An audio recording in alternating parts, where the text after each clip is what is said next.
Sometimes I have to keep on breathing in. My lungs are filled with too much pain. All the shadows of the past that I'm so leaving, they held me in my sleepless nights, and I'm drowning in the noise like a free fall, walking along my path for too long.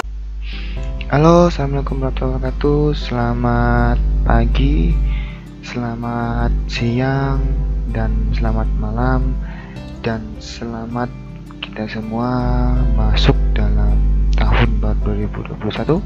Semoga pada tahun ini kita selalu diberikan kesehatan dan selalu meningkatkan kekebalan tubuh kita terhadap virus COVID-19 ini, dan harapan kita semoga virus COVID-19 ini akan pergi dan membuat kita menjadi bisa menjalani kehidupan yang lebih baik lagi. Oke, baik. Untuk kesempatan pada kali ini, izinkan saya untuk memberikan sebuah video tentang materi proses pengujian produk untuk kelas 12 mata pelajaran produk kreatif dan kewirausahaan. Oke, untuk kompetensi dasar pada materi kali ini itu kita akan membahas 1 KD, yaitu menganalisis KD 3.14, menganalisis proses pengujian kesesuaian fungsi produk barang atau jasa. 4.14 melakukan pengujian produk barang atau jasa. Materi nantinya yang akan kita bahas itu ada pengertian pengujian produk baru, tujuan pengujian produk, menentukan pengujian kesesuaian fungsi produk barang atau jasa. Oke, yang pertama ini kita akan membahas tentang arti pengujian produk. Nah, di sini dalam pengujian produk itu adanya konsep produk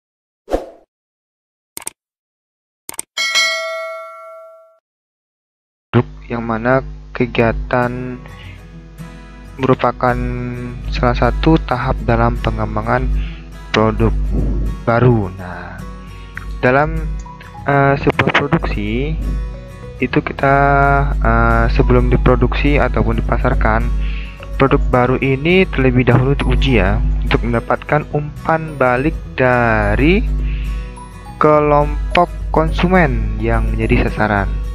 Dengan pengujian konsep produk ini, perusahaan akan memperoleh produk atau merek yang mempunyai masa depan baik. Nah, di sini produk atau konsep produk dapat disajikan baik secara simbolik maupun fisik. Konsumen diminta pendapatnya tentang produk tersebut dengan segala atributnya. Setiap pengujian produk atau konsep produk harus mencakup pertanyaan-pertanyaan sebagai berikut. Apakah konsepnya jelas dan mudah dimengerti? Apakah Anda melihat manfaat khas yang tak dapat pada produk lain dari pesaing? Apakah Anda menyukai produk ini dibanding dengan produk lain? Nah, dengan pengujian produk ini, perusahaan dapat lebih memperkaya konsep produk dan memilih yang terbaik. Metode ini pun dapat diterapkan untuk produk atau jasa apa saja, seperti mobil listrik, jasa perbankan yang baru, jenis rekreasi baru, atau suatu program kesehatan. Banyak perusahaan merasa puas apabila sudah mendapatkan gagasan produk dan tidak mematangkan gagasan tersebut menjadi konsep untuk diuji. Oke, selanjutnya tujuan pengujian produk. Nah, tujuan pengujian produk di sini saya akan membahas 3 tujuan saja. Yang pertama, memberikan penilaian yang lebih rinci mengenai peluang sukses produk baru. Nah, di sini Dalam sebuah produk baru itu harus diberikan penilaian agar nantinya kita dapat mengetahui seberapa besar peluang untuk menentukan kesuksesan produk tersebut. Contohnya, pesaing kita sudah membuka usaha ataupun kita harus. Tujuan pengujian produk pada tahap ini diberikan tujuannya ada 3 tujuan. Yang pertama itu memberikan penilaian yang lebih rinci mengenai peluang sukses produk baru. Di peluang sukses ini bisa kita lihat jika kita jeli dalam melihat pesaing kita. Jangan sampai nanti pesaing kita akan disejajarkan itu terlalu tinggi dan kita tidak mampu untuk bersaing dengan produk yang akan kita buat. Contohnya saja, pesaing kita itu sudah memiliki toko ataupun warung sate dan atau bakso. Nah, di sana kita harus mampu untuk mengkreasikan, menginovasikan produk yang akan kita buat. Yang kedua, kita harus mengidentifikasi penyesuaian akhir yang dibutuhkan untuk produk. Nah, identifikasi sini mulai dari tempatnya, mulai dari bahannya, mulai dari packingnya, mulai dari marketingnya, ataupun dari cita rasanya. Ini harus kita identifikasi agar mendapatkan hasil yang maksimal. Yang ketiga, menetapkan elemen-elemen penting dalam program pemasaran yang akan digunakan. Elemen penting yang sering digunakan dalam program pemasaran ini salah satunya adalah media apa yang akan kita berikan. Jika media itu offline, berarti kita harus paham situasi ataupun lokasi yang nantinya akan kita tempati agar nantinya kita tahu pesaing kita siapa dan bahan baku kita mudah didapatkan atau tidak.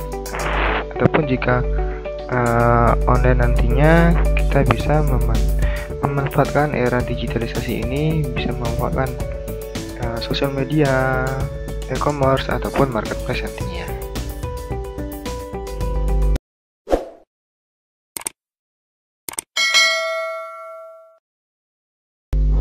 Poin selanjutnya itu menentukan pengujian kesesuaian fungsi barang atau jasa. Pengujian produk baru bertujuan untuk memberikan penilaian yang lebih rinci tentang peluang sukses produk baru, mengidentifikasi berbagai penyesuaian akhir yang diperlukan untuk produk, dan menetapkan berbagai elemen penting dalam program pemasaran yang akan dipakai untuk memperkenalkan produk di pasar. Yang pertama itu ada technical testing. Technical testing merupakan cara membuat prototipe yang merupakan approximation atau perkiraan produk akhir. Pengujian atas kinerja produk prototipe dapat menghasilkan sejumlah informasi penting tentang produk shelf life atau usia panjang produk tersebut, tingkat keusahaan produk, masalah yang timbul dari pemakaian atau konsumsi yang tidak seharusnya, potensi kerusakan yang memerlukan penggantian, dan jadwal pemeliharaan yang tepat. Masing-masing dari jenis informasi tersebut dapat mempunyai dampak biaya terhadap pemasaran produk. Contohnya, seperti estimasi usia panjang produk bisa berpengaruh terhadap frekuensi dan biaya pengiriman. Lalu kemungkinan adanya masalah penggunaan yang signifikan dapat mengakibatkan perlunya tambahan informasi, labeling, periklanan, dan sebagainya. Yang selanjutnya itu ada pengujian preference and satisfaction testing atau preferensi dan kepuasan. Di sini fungsinya adalah untuk menetapkan elemen-elemen yang akan dirancang dalam rencana pemasaran serta membuat tafsiran penjualan awal produk baru. Secara umum terdapat dua cara utama yang dibutuhkan dalam tipe pengujian ini. Yang pertama, meminta konsumen untuk menggunakan sebuah produk selama jangka waktu tertentu, dan kemudian mereka diminta untuk menjawab beberapa pertanyaan yang berhubungan dengan preferensi serta kepuasan mereka. Kedua, melaksanakan blind test. yang sedemikian rupa sehingga konsumen dapat membandingkan berbagai macam alternatif produk tanpa mengetahui nama merek atau produsennya.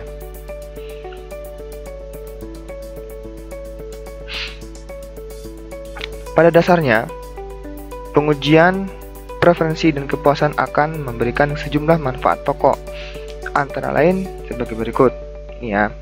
Yang pertama, itu ada uji preferensi aktual dan uji teknis bisa memberikan dasar klaim yang objektif. Maksudnya, di sini untuk keperluan promosi, terlebih apabila perusahaan ingin menyajikan superioritas dalam hal persepsi konsumen atas keunggulan spesifik pada produk perusahaan daripada pesaing. Poin B, estimasi tingkat pembelian ulang sangat penting untuk memperkirakan pangsa pasar jangka panjang.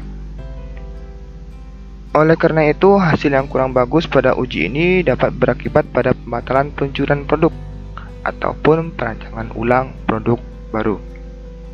Poin C atau poin yang ketiga, meskipun ada penerimaan pasar atas produk baru ditentukan oleh semua elemen, tetapi berbagai kasus menunjukkan bahwa skor yang tinggi dalam dimensi kinerja produk menggambarkan bahwa ide produk yang bersangkutan sebaiknya dilanjutkan pada tahap pengembangan produk baru.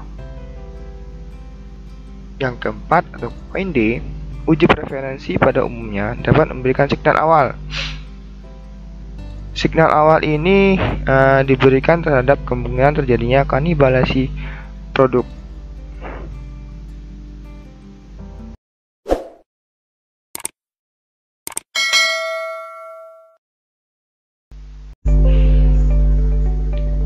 Poin yang ketiga, itu ada simulated test markets atau laboratory test market, atau bisa dikatakan itu adalah simulasi pengujian pasar, yang mana prosedur riset pemasaran dibuat untuk memberikan gambaran yang murah dan cepat tentang pangsa pasar yang bisa diharapkan dari produk baru.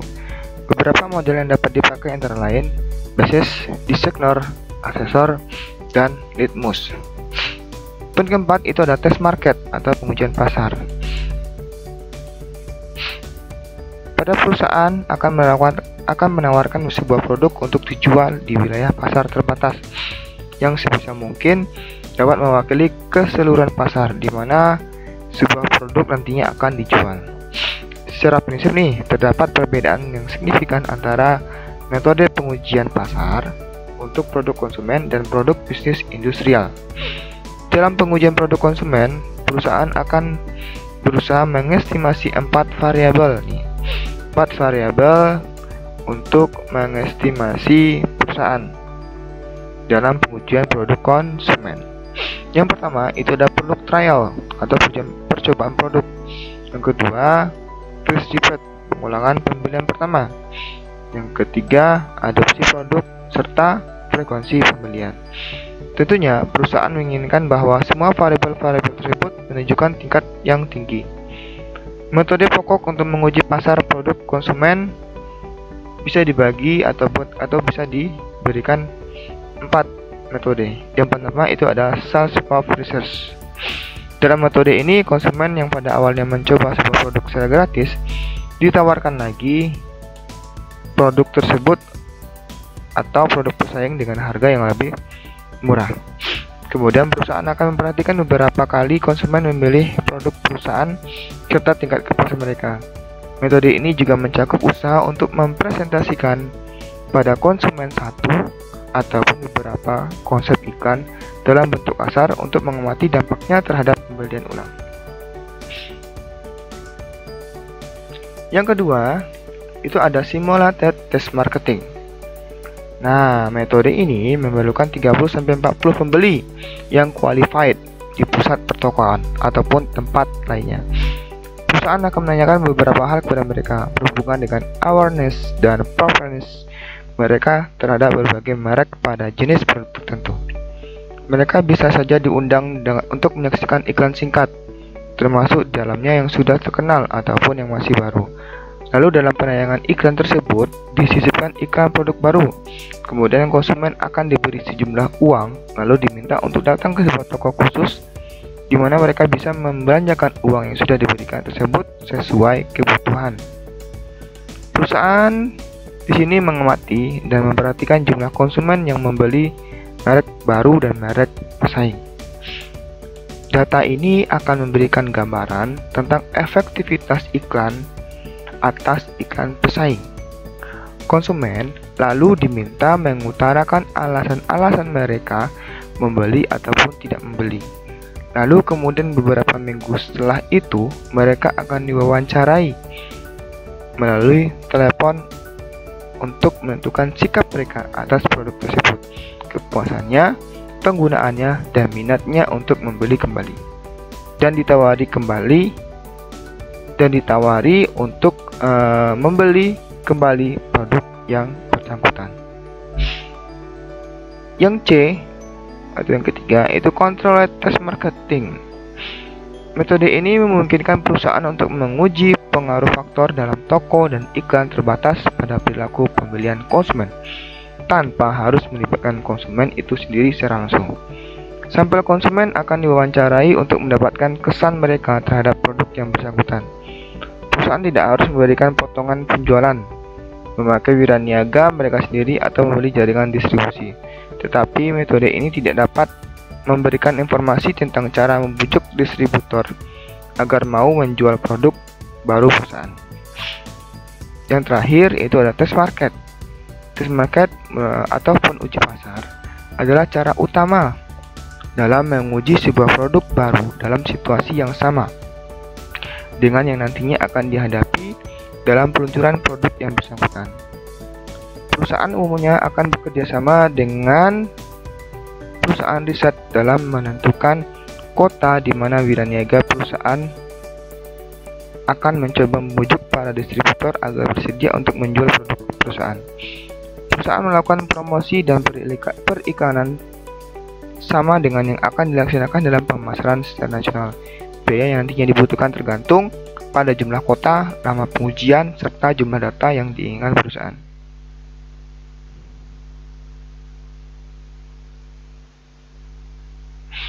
Melalui uji pasar,